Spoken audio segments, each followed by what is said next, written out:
imitations of world-famous paintings are more real than the real ones, but he is so poor that he can't even afford to buy paints. In order to get out of poverty and get rich, he decided to make fake money. First step, design. Anyone who has made counterfeit bills knows, if the bill is scanned, more will appear, so the bottom of the bill could only be drawn by hand. Jack spent 3 days and nights in front of his desk. Finally, he put the pieces together, the front and back of a 500 rupee bill, and so he drew it out. The second step was printing. This step was not Jack's strong point, but his good brother David was too good at it, because his family owned a printing press. He even knows the paints better than the machine. First he had to photocopy the backing plate, and then you fix it little by little, then you wear it down with a glass ball, and then apply a protective coating, finally baking and cleaning. Then it's time to witness the miracle. Once the printing was complete, they were ready to print in bulk, but unfortunately, their machine can only print one color at a time, so they have to repeat it 4 times. Print, clean, change colors. Soon a single bill is printed. The next step is because of the professional cutting machine. This step is relatively easy. After the cutting is completed,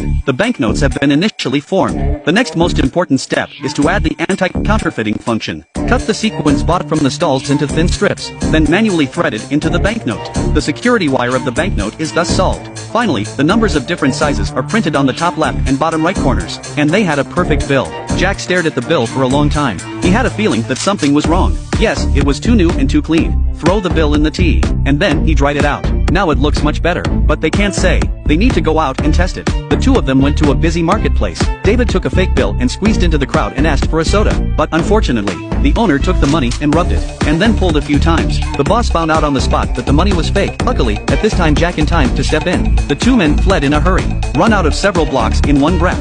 Finally, they got rid of the man. Back home, the two men were puzzled. How in the world did the boss find out? Jack did not give up. This day he took 3 bills and asked David to guess which one was fake. David took them one by one. After looking at it, he found the fake bill. Why? Because the paper used was not right. People who have touched real money can tell the difference when they touch it. The next 2 people began to look around for paper close to the banknotes, but they searched the streets and alleys without the right. However, one day, Jack accidentally found, if you put 2 pieces of paper together, the feel was almost the same. He immediately came up with a good idea. First bleach this paper. Then he printed the front and back of the bill on the 2 pieces of paper. Then he punched holes in the front side and threaded security wire.